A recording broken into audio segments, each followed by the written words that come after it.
டாஸ்மாக் மதுபான கடைகளில் விற்கப்படும் மது பாட்டில்களை மதுப்பிரியர்கள் மது அருந்திய பிறகு பொதுவெளியில் தூக்கி வீசுவதால் சுற்றுச்சூழல் பாதிக்கப்படுகிறது. எனவே காலி மது பாட்டில்களை டாஸ்மாக் நிர்வாகம் திரும்ப பெற்றுக்கொள்ள வேண்டும் என உலக சுற்றுச்சூழல் தினத்தில் சமூக ஆர்வலர் பாலகிருஷ்ணன் நூதன விழிப்புணர்வு பிரச்சாரம் மேற்கொண்டார். உலக சுற்றுச்சூழல் தினத்தையொட்டி சுற்றுச்சூழல் ஆர்வலர்கள், அரசு மற்றும் தனியார் தொண்டு நிறுவனங்கள் பொதுமக்களுக்கு விழிப்புணர்வை ஏற்படுத்தும் வகையில் பல்வேறு விழிப்புணர்வு நிகழ்ச்சிகளை நடத்தி வருகின்றனர். இந்நிலையில் டாஸ்மாக் மதுபான கடையில் விற்கப்படும் மதுவினை வாங்கி அருந்தும் மது பிரியர்கள் காலி பாட்டில்களை பொதுவெளியில் வீசிவிடுவதால் பொதுமக்கள் மட்டுமல்லாது கால்நடைகளும் பெரிதும் பாதிக்கப்பட்டு வருகிறது. மேலும் மண் வளம் பாதிக்கப்பட்டு சுற்றுச்சூழலுக்கு பெரும் கேடு விளைவிக்கிறது.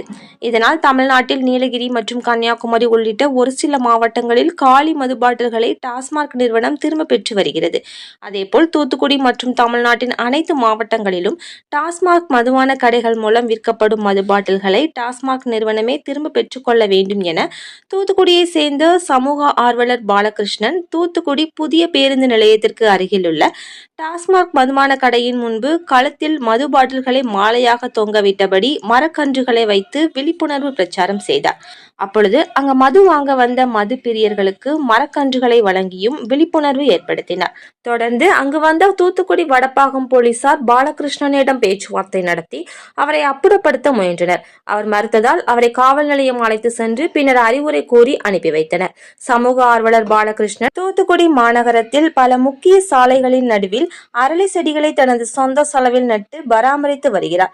அரளி செடிகள் வாகன புகையினால் ஏற்படும் நச்சு வாயுக்களை கட்டுப்படுத்துகிறது என்பது குறிப்பிடத்தக்கது. மேலும் மாநகராட்சியில் பல்வேறு பூங்காக்கள் மற்றும் பொது இடங்களில் மரக்கன்றுகளை நட்டு வைத்து பராமரித்து வருகிறார்.